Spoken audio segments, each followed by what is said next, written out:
For sale is this 1962 Studebaker Gran Turismo Hawk.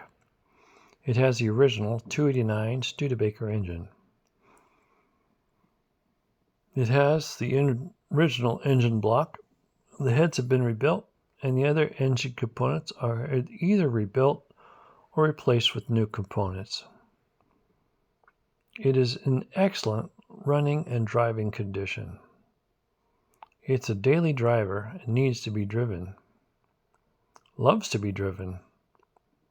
It did have a 3-speed on the column and has been converted to a 4-speed transmission on the floor, which is a performance transmission.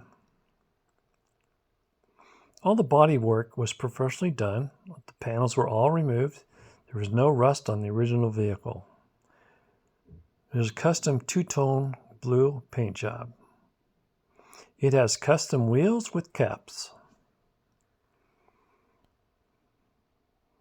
It has all the chrome trim and emblems and has extra chrome trim available. It has a custom exhaust system. You'll hear that in the next video.